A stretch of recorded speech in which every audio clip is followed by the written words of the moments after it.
Hey there, bookworms, and welcome back to BookCast Essays, where great essays speak to you. Today we're diving deep into the success factors, discovering the winning formula for success by Arun Kumar Kundra. Now, we all love hearing about people, those who've made it big, but let's be honest. How often do we actually stop and analyze what really propelled them to the top? It's easy to get caught up in the surface-level details of success stories Well, yeah. without really grasping those real driving forces. Yeah. And that's where I think a deeper analysis comes in. Absolutely. And this essay, it really flips the script on how we view success.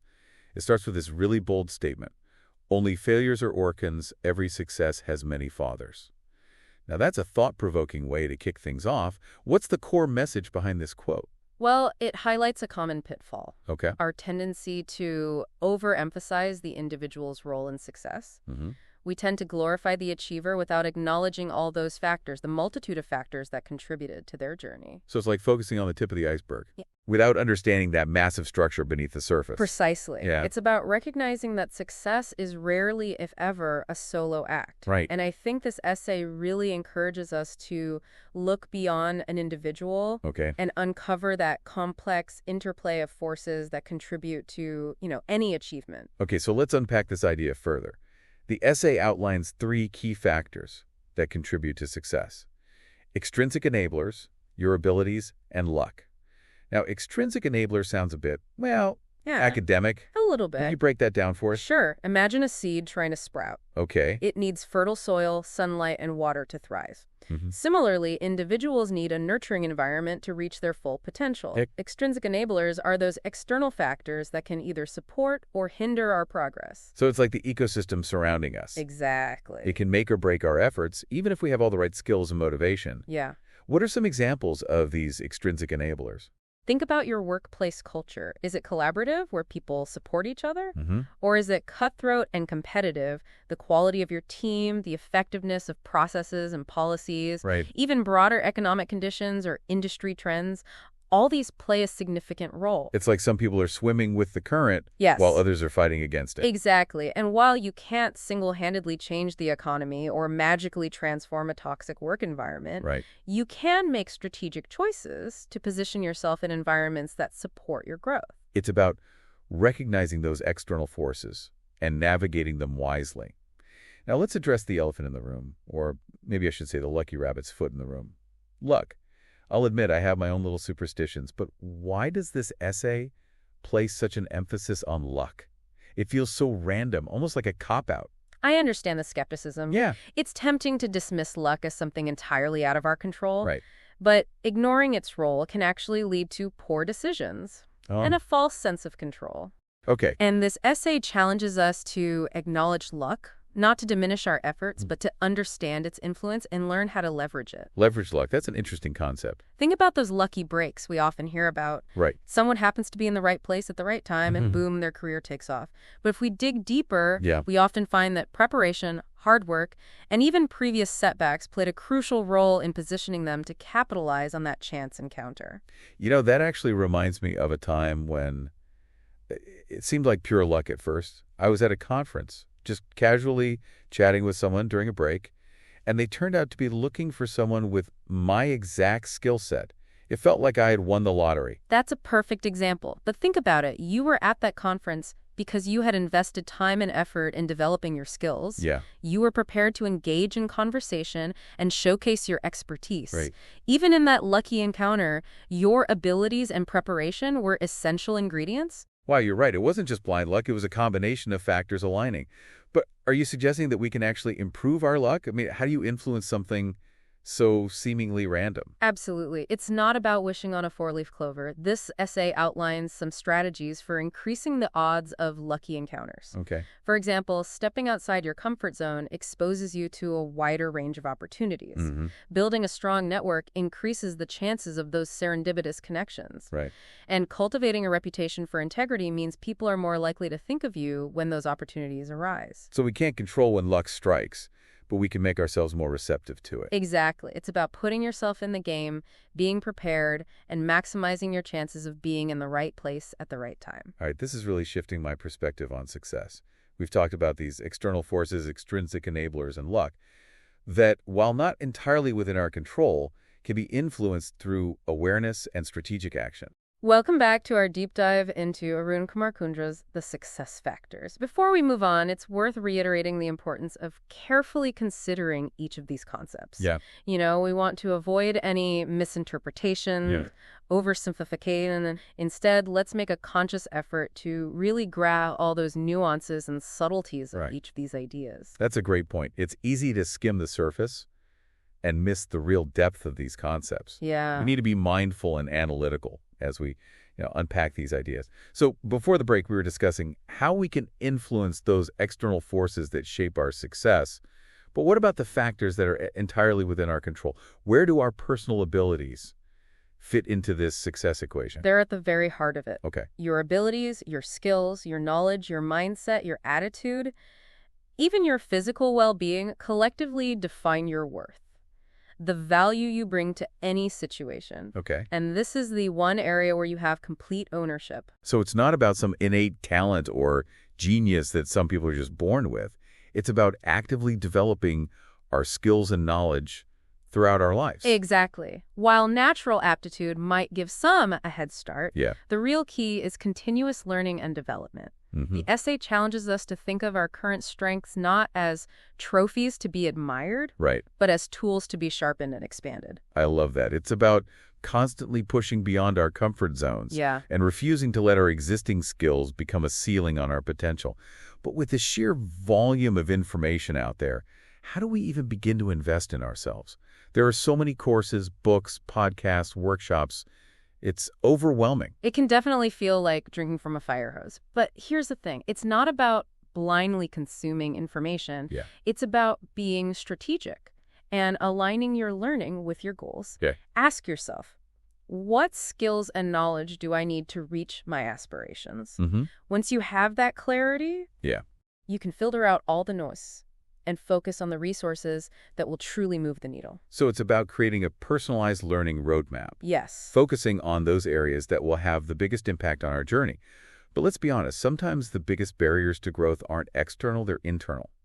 We're talking fear of failure, self-doubt, procrastination. Absolutely. Those pesky inner critics that hold us back. The essay actually addresses this head-on. It highlights the importance of cultivating a growth mindset. Okay, refresh my memory on what a growth mindset actually is. Essentially, it's the belief that our abilities are not fixed, that we can always learn and grow through effort and dedication. Okay. It's about seeing challenges not as threats, but as opportunities for development. So instead of seeing setbacks as failures, we view them as stepping stones to something greater. Exactly. A growth mindset allows us to embrace challenges, persist in the face of adversity, and view criticism as valuable feedback. This shift in perspective can have a profound impact on our willingness to step outside our comfort zones and pursue our goals. It's like rewiring our brains for continuous growth and improvement. But how does this idea of investing in ourselves relate to the other two success factors we discussed, extrinsic enablers and luck? Are they all connected somehow? They absolutely are. Okay. Think about it. The more we invest in ourselves, the less reliant we become on those external factors. We're not just passively hoping for a lucky break or a supportive environment. We're actively creating our own opportunities. So by building our skills and knowledge, we're essentially building our own internal ecosystem of success. That's a powerful way to put it. It's about taking ownership of our growth and recognizing that we have a hand in shaping our own destinies. But I have to admit, I'm still a bit skeptical about this whole improving your luck thing. It just feels a bit like wishful thinking. Is there really a practical way to increase our chances of encountering those serendipitous moments? It's not about magic or superstition. It's about understanding that luck often favors the prepared.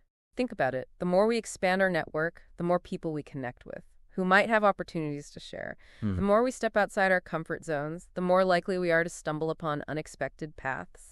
And the more we cultivate a reputation for excellence, the more we become the kind of person others want to collaborate with and support. So instead of sitting back and waiting for luck to strike, we're actively creating the conditions that make those lucky encounters more likely. We're putting ourselves in the game and maximizing our chances of being in the right place at the right time. Exactly. It's a proactive approach to success, recognizing that while we can't control every external factor, we can definitely influence the odds in our favor. This has been incredibly insightful. We've delved into the power of personal abilities, exploring how investing in ourselves can have a ripple effect that touches every aspect of our success journey. And we've challenged that notion of luck as purely random, revealing practical strategies for increasing its likelihood through deliberate action and continuous growth. Now, before we wrap things up, it's important to emphasize that understanding these concepts isn't enough.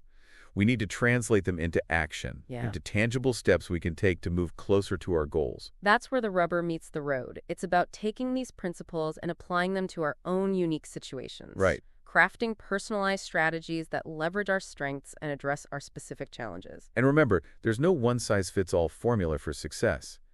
Each individual's journey is unique, shaped by their own unique set of abilities, experiences, and aspirations. Absolutely. What works for one person may not work for another. It's about finding what resonates with you, experimenting, adapting, and constantly refining your approach as you learn and grow. We'll be back in just a moment to explore some practical applications of these success factors and to discuss the key takeaways from this deep dive into the success factors. Welcome back to BookCast Essays, where great essays speak to you. We're wrapping up our deep dive into the success factors, and I have to say, this essay it's given me a lot to think about. It's definitely challenged some of those conventional ideas about what it takes to achieve our goals. Right. It's not just about working hard or being talented. It's about understanding that bigger picture and recognizing the interplay of multiple forces. Exactly. We've talked about extrinsic enablers, luck, and your abilities, these three pillars of success that, when understood and leveraged, can dramatically increase our chances of reaching our full potential. But what are some of the key takeaways we can apply to our own lives? One of the most important takeaways for me is the importance of taking a holistic view of success. Okay. It's not about fixating on any one factor, but rather understanding how they all interact and influence each other. It's like a recipe. Yeah. You need all the right ingredients and the right proportions to create something truly delicious. You can't just focus on the sugar and forget the flour. Absolutely. And another key point is that success is not a destination. It's a journey. Right. It's about continuous growth, adaptation, and learning. Yes, the essay really emphasized that, urging us to invest in ourselves and to constantly be expanding our skill set and knowledge base. And it's not just about acquiring new skills. It's about refining our existing ones, pushing beyond our comfort zones, and developing a growth mindset that embraces challenges as opportunities for learning. So it's about becoming lifelong learners, always seeking out new knowledge, new perspectives, new ways of other things. But with so much information out there, where do we even start? Well, a good starting point is to identify your goals. Okay. Ask yourself, what do I want to achieve? Mm-hmm. And then work backward from there. What skills and knowledge do I need to reach those goals? What are my strengths and where are my gaps? Right. Once you have a clearer understanding of your aspirations and your current abilities, you can start to map out a personalized learning plan. So it's about creating a roadmap for our own success journey, identifying those milestones and skills that will help us reach our destination. But what about those internal obstacles we all face? The fear of failure, self-doubt, procrastination, those voices that can really hold us back. How do we overcome those challenges? That's where cultivating a growth mindset becomes so crucial. Okay. It's about shifting our perspective from, I can't do this, to, I can learn how to do this. It's about embracing challenges as opportunities for growth, viewing setbacks as valuable feedback, and believing in our ability to develop and improve over time. So it's about rewiring our internal dialogue, becoming our own cheerleaders instead of our own worst critics. Exactly. And remember, it's a process. Mm-hmm. We're not going to magically transform overnight. It takes time and effort to cultivate a growth mindset, Right. but the rewards are well worth it. Now, throughout this deep dive, we've been talking about success in a broader sense. But I think it's important to acknowledge that success means different things to different people. There's no one-size-fits-all definition. I completely agree. Success is a deeply personal concept. Yeah. For some, it might be about climbing the corporate ladder. For others, it might be about starting a family or making a difference in their community. It's about defining what truly matters to you and then aligning your actions with those values. So it's not just about achieving external markers of success, but also about feeling fulfilled and aligned with our own internal compass. Exactly. It's about finding that sweet spot where our passions, talents, and values intersect. This has been such an eye-opening conversation. I feel like I have a whole new toolkit for approaching my goals, a deeper understanding of the forces at play, and a renewed sense of motivation to invest in my own growth. I'm so glad to hear that. And remember, while this essay provides a valuable framework, it's ultimately up to each individual to apply these principles to their own unique circumstances. It's about taking ownership of our success and recognizing that we have the power to shape our own destinies.